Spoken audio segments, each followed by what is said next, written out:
बंगाल का चुनाव हो रहा है और ये चुनाव बहुत मायनों में खास है, क्योंकि ये चुनाव एक आभासी विकास और वास्तविक विकास की लड़ाई का चुनाव है। एक आभासी विकास आप समझ सकते हैं, जिसको बहुत सारे प्रदेशों में जिसके आधार पर सरकारें बनी हैं, और एक वास्तविक विकास जो वास्तव में कलकत्ता और पश्चिम बंगाल में हुआ है। हमारे साथ ऋतु तिवारी जी हैं, जो कि समय समय पर अपने व्यंग के माध्यम से अकेला फुआ के रोल में यहाँ पर आती हैं और अपनी भोजपुरी मातृभाषा में वो बातचीत करती हैं। लेकिन आज हम जो बातचीत करेंगे वो अकेला फुआ की नहीं, बल्कि अकेला फुआ की जो अकिल है, उनके जो दिमाग है, उसको हम लोग यूटिलाइज़ करेंगे, उसका प्रयोग करेंगे। तो आपका बहुत बहुत स्वागत है ऋतु जी हमारे प्रेस वार्ता कार्यक्रम में। बंगाल की जो स्थिति इस समय चल रही है अभी, क्योंकि हम लोग तो बाहर से आए हैं, आप बंगाल में 1-2 पीढ़ी से रह रही हैं, यहाँ पर काम कर रही हैं और घूमनी टहली अच्छी खासी से हैं, ग्राउंड की सारी चीज़ों को आप जानते हैं जी। अभी सरकार जो भाजपा जिन मुद्दों से अन्य प्रदेशों में सरकार में है, उसी प्रोपेगेंडा पर, उसी मैनिफेस्टो को ला करके यहाँ के लोगों को लुभाने में लगी हुई है और उसकी पूरी कोशिश है कि ममता बनर्जी को पूरी तरीके से गलत साबित किया जाए, जिससे यहाँ की जनता उनका साथ दे और उनको भी चुने। आप किस नज़रिए से देखती हैं बंगाल के विकास को? देखिए, सबसे पहली बात ये है कि ये जिन मुद्दों पर इस बार विधानसभा के चुनाव हो रहे हैं, वो मुद्दे जो भाजपा लेकर के आ रही है, मेरा ख्याल है कि उन सभी मुद्दों का अनुभव हम बंगाल के लोगों को पहले से ही है। खासकर महिलाओं के क्षेत्र में जो विकास हो रहा है, या ग्रामीण क्षेत्रों में जिस तरह का विकास हमने ज़मीनी स्तर पर देखा है, या शिक्षा का विकास हो रहा है। और एक सबसे बड़ी बात ये है कि अब सरकार को जनता जिसे चुनेगी, ये सरकार की मतलब उनका अपना प्रिविलेज होगा, लेकिन ये इतना तो तय है कि जिस मुद्दों की बात भाजपा कर रही है बंगाल में लाने की, वो मुद्दे पहले से ही यहाँ पर मौजूद हैं और उन पर काम हो रहा है। इस बात को समझना मतलब मुझे लगता है कि हम सबके लिए बहुत ज़रूरी है, और ये हम तभी समझ पाएंगे जब हम दूसरे राज्यों में, जैसा कि आपने कहा, आभासी विकास, वहाँ के विकास को देखेंगे और उसी मैनिफेस्टो को जो लाके वो यहाँ पे ला देने की कोशिश कर रहे हैं, और यहाँ की जो ज़मीनी हकीकत है उससे जब तुलना करेंगे ना, तो हमें ये लगेगा कि वास्तविकता बिल्कुल अलग है।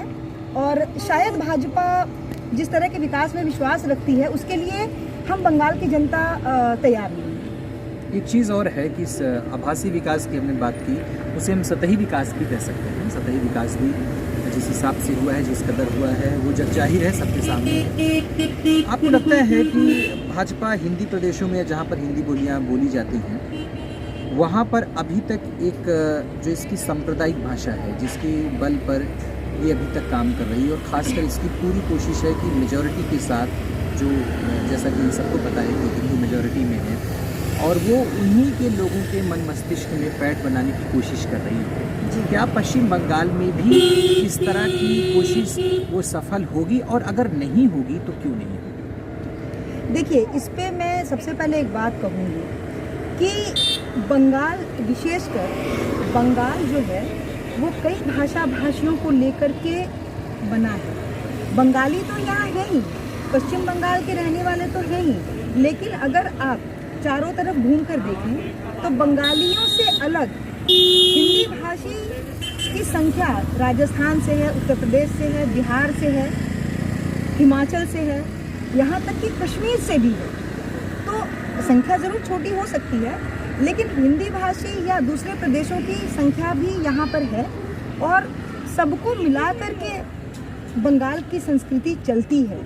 इस बात को जो समझेगा, जो राजनीतिक पार्टी समझेगी, वही यहाँ पर आकर के अपना सत्ता हासिल कर सकेगी, इसको यूँ कहा जा सकता है।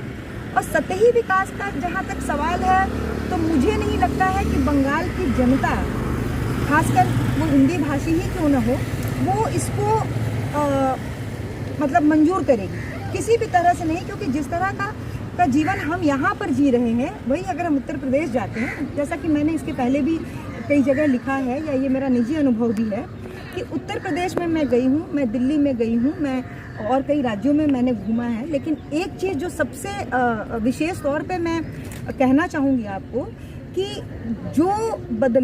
जिस बदलाव की बात भाजपा सरकार कर रही है या भाजपा एज अ पार्टी कर रही है, वो विकास के लिए पश्चिम बंगाल अभी तक तैयार नहीं। एक प्रश्न और है आपसे कि जैसा कि ये बातचीत होगी कि सांप्रदायिक आधार पर भाजपा हमेशा कोशिश करती है कि वो आए चुनाव। जी। दूसरा ये प्रश्न उठता है कि भाजपा का जो एक चरित्र है, जो एक मतलब कह लें कि पुराने समय से या बहुत दिन की पार्टी नहीं है, अटल बिहारी की भी सरकार आई और नरेंद्र मोदी की सरकार है जी। मेल डोमिनेटिंग एक सोसाइटी जो हमारे यहाँ हमेशा से रही है, भारत देश में रही है। इंदिरा गांधी की भी सरकार जब आई तो बहुत सारे फैक्टर हो सकते हैं इंदिरा गांधी की, लेकिन उसमें एक फैक्टर ये भी था कि इंदिरा एक महिला है। जी। ममता बनर्जी को बतौर महिला जिस हिसाब से यहाँ पर लोगों ने विश्वास किया है बंगाल में, और उनके काम को जिस हिसाब से विश्वास किया है, आप क्या अभी बतौर महिला क्या कहना चाहेंगी कि अभी भी समाज में क्या बदलाव की ज़रूरत है? क्या आज भी समाज जो है वो मेल डोमिनेटिंग है, वो उस हिसाब से ममता को नहीं यहाँ पर ममता को नहीं देखना चाहते, खासकर बीजेपी को क्या वो नहीं देखना चाहते? देखिए, जो आप कह रहे हैं मेल डोमिनेटेड सोसाइटी, मतलब जिस पेट्रियार्की की आप बात कर रहे हैं, ये तो बिल्कुल हम अपनी आंखों से देख सकते हैं कि भाजपा में जितनी महिलाएं हैं जो सत्ता में हैं, जो चुनाव जीत करके आई, उनका रोल इसके बाद क्या है, ये देखना बहुत ज़रूरी है।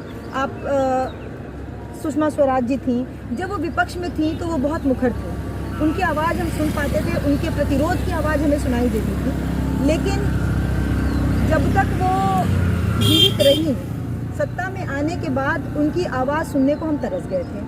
हम उन्हें एक बहुत प्रगतिशील महिला समझते थे और उनके लिए आज भी मन में सम्मान है, लेकिन हमने ये देखा कि भाजपा महिलाओं का इस्तेमाल तो करती है ये दिखाने के लिए कि उनके लिए महिला और पुरुष का दर्जा समान है, लेकिन चुनाव जीत जाने के बाद वो महिलाओं को आगे आने से भी उतनी ही तेज़ी से रोकती है। और बंगाल में इस चीज़ को हम जगह नहीं दे सकते हैं। आपने इंदिरा गांधी की बात कही, इंदिरा, हम बहुत छोटे थे तब हमने इंदिरा को देखा था और हमने इंदिरा के शासन को देखा था। हम इतना जानते हैं कि महिला, चाहे वो इंदिरा गांधी हो चाहे वो ममता बनर्जी हो, उन्होंने महिला के होने के नाते सत्ता पर रहकर काम नहीं किया। उन्होंने as a chief minister, as a prime minister, एक प्रधानमंत्री और एक मुख्यमंत्री होने के नाते काम किया, और उन्होंने पुरुषों और महिलाओं दोनों के लिए काम किया। उसमें कहीं भी आप ये नहीं पाएंगे कि कहीं कोई एक तरह का, मतलब उन्होंने कोई भी पार्शियलिटी की हो, ऐसा नहीं है। लेकिन भाजपा सरकार में जो पेट्रियार्की है, जो हम जिसके खिलाफ हम महिलाएं हम लड़ रही हैं, वो बहुत बुरी तरह से हावी है, और इस चीज़ का विरोध मुझे नहीं लगता है कि बंगाल की महिलाएं नहीं करेंगी। इसका मुखर विरोध है बंगाल में। अन्य प्रदेशों में बहुत सारे ये नहीं कहेंगे हम कि वो सिर्फ भाजपा शासित प्रदेश हो, अन्य प्रदेशों में बलात्कार, गैंगरेप ऐसी घटनाएं, बहुत निम्न कोटि की घटनाएं आती हैं, और दलितों की हत्या जैसे बहुत सारे मुद्दे हैं जो अन्य प्रदेशों में सुनने को मिलते हैं। बंगाल में ऐसा क्या है कि कलकत्ता में हमें बहुत कम पुलिस देखने को मिलती है, क्राइम बहुत कम मिलता है, लड़कियां सड़कों पर घूम सकती हैं, महिलाओं को घूमने की आज़ादी है। क्या ये बंगाल की सोच है या फिर ये ममता बनर्जी के विगत 10 सालों के कामों का फल है? नहीं, यहाँ पर एक बहुत ज़रूरी बात जो मैं आपको कहूँगी, बंगाल के बारे में एक बात कहा जाता है कि जो बंगाल आज सोचता है वो पूरा भारत 10 साल बाद सोचता है। मतलब बंगाल जो है वो पूरे भारत से 10 साल आगे चलता है। तो ये ऐसा नहीं है कि ये जो माहौल है महिलाओं के लिए या महिला सुरक्षा को लेकर के कि आज ममता बनर्जी के आने से है। हमने बचपन में हमने सीपीएम का भी शासन देखा है और हमने इसी तरह का माहौल पाया है। हम तब से लेकर आज तक यहाँ पर समान भाव से पुरुष और महिलाओं का सड़क पर अधिकार है। जितनी रात आप चाहें, अगर पुरुष सड़क पर हैं, महिलाएं भी सड़क पर आती जाती है। मेरा व्यक्तिगत अनुभव है, मैं कई बार अपने दोस्तों के घर जाती हूँ और मुझे लौटने में काफ़ी रात हो जाती है। कई बार ऐसा भी मेरे साथ अनुभव हुआ है कि कई रास्ते रातों में बंद कर दिए जाते हैं और हमें रास्ता बदल कर आना पड़ता है। तो उस हालत में पुलिस जब रोकती है, जैसे नाका चेकिंग वगैरह पे जब रोकती है, तो मुझे एक महिला होने का प्रिविलेज भी मिलता है। जो मेल ड्राइवर्स होते हैं उनको रोका जाता है, उनसे पूछा जाता है, लेकिन जहां वो देखते हैं कि महिला है, उन्हें सीधा कहा जाता है ये रास्ता बंद है, आप दूसरे रास्ते से जा सकते हैं और आप इधर से निकल जाइए, आपको किस तरफ जाना है। वो मदद भी करते हैं। तो हमारे जो यहाँ का जो पुलिस तंत्र भी है ना, वो भी यहाँ के माहौल में ढला हुआ है। पूरे देश के पुलिस को मैंने देखा है, मैंने दिल्ली में देखा है, मैंने उत्तर प्रदेश में देखा है, मैंने बिहार में देखा है, लेकिन वही पुलिस जब बंगाल में मैं आकर के देखती हूँ तो नज़ारा बिल्कुल अलग है। खासकर महिलाओं के प्रति उनकी संवेदनशीलता तो वाकई सराहनीय है। और मैं ये नहीं जानती कि अगर भाजपा आती है या मतलब ममता बनर्जी नहीं आती हैं तो इसका क्या असर पड़ेगा, लेकिन ये माहौल हमने बचपन से देखा है, जब से हमने इस शहर में घुसा है। भाजपा आपने कहा कि आती है और ममता बनर्जी नहीं आती है, भविष्य का अभी मसला है कि वो आना है या फिर नहीं आना है। लेकिन सबसे बड़ी चीज़ ये है कि बंगाल के आधार पर, जैसे आपने कहा कि बंगाल पूरे देश से 10 साल आगे सोचता है। जी ज़रूर। इसकी आइडियोलॉजी में, ये ऐसे सोचने में किसका योगदान आप मानते हैं? क्योंकि हमने यहाँ पर देखा कि महापुरुषों का जो योगदान है वो सिर्फ साहित्य तक और किताबों तक सीमित नहीं है। वो आपको चौराहों पर भी, गलियों में भी और इवन की दीवारों पर भी आपको देखने को मिलता है। क्या उसका प्रभाव है यहाँ के लोगों पर, यहाँ के सिटीजन पर? देखिए, एक चीज़ आप समझिए, बंगाल का साहित्य बहुत समृद्ध रहा है और जिस जगह का साहित्य समृद्ध होता है वहाँ की संस्कृति सब समृद्ध होती है। साहित्य और समाज का एक दूसरे से जो बहुत बड़ा जुड़ाव है। अगर साहित्य समृद्ध है तो संस्कृति समृद्ध होगी और संस्कृति समृद्ध होगी, वहाँ मानसिक विकास होगा और ये सारा मसला अंततोगत्वा जाकर मानसिक विकास पर रुकता है। तो नव जागरण, पूरे देश में नव जागरण जो था वो बंगाल से शुरू हुआ। तो बंगाल की जनता राम मोहन रॉय, ईश्वरचंद्र विद्यासागर उतनी ही संवेदनशील है जितने वो संवेदनशील हुआ करते थे। तो इसका प्रभाव साहित्य पर भी है, इसका प्रभाव मानसिक विकास पर है और मानसिक विकास जो है आज हमारी इस सोच को और ज़्यादा समृद्ध करने में बहुत सहायक रहा है। आप रविंद्रनाथ को पढ़ लीजिए, रविंद्रनाथ की कविताएं, उनके पूरे साहित्य में अगर आप जाएं तो आप ये पाएंगे कि जिस तरह से समाज की संरचना है उसमें महिलाएं जहाँ पर हैं, अगर महिलाओं को वहाँ से निकाल दिया जाए तो उनकी नज़र में एक समाज की परिकल्पना ही नहीं की जा सकती, संभव ही नहीं। तो ये वहाँ से शुरू होता है। तो वैसे महान लोग इस धरती पर पैदा हुए बंगाल के, जिन्होंने सोचना सिखाया, जिनकी सोच ने हमारे विचारों को समृद्ध किया। तो जाहिर है कि जो हम सोचेंगे, हमारी सोच जब जाएगी तो दूसरे राज्यों के वो मानसिक विकास पर निर्भर करता है कि वो हमारी सोच को कितनी जल्दी समझते हैं और उसको अपनाते हैं। बिल्कुल। तो ये बंगाल का चुनाव होने वाला है, कुछ ही दिनों में बंगाल के चुनाव होंगे। एक विषय पर और खासकर सरल और सहज तरीके से, एक जो गुणात्मक तरीके से कि गुणवत्तापूर्ण बातचीत यहाँ पर निकल के आई है, वो शायद आपके लिए भी सुनना काफ़ी लाभदायक होगा। इसे आप सुनेंगे तो बहुत सहजता से हर एक चीज़ का यहाँ पर उत्तर दिया गया है। और सबसे बड़ी बात, बंगाल की जो ज़मीनी हकीकत है, जिससे खासकर जो नॉन बंगाली हैं, बंगाल के बाहर रहने वाले लोग नहीं समझते हैं, बहुत सारी गुत्थियों में उलझ जाते हैं, उसका यहाँ पर एक मुकम्मल जवाब विद्युत तिवारी जी ने आज यहाँ पर दिया है। आपका हमारे इस चैनल के लिए बातचीत करने के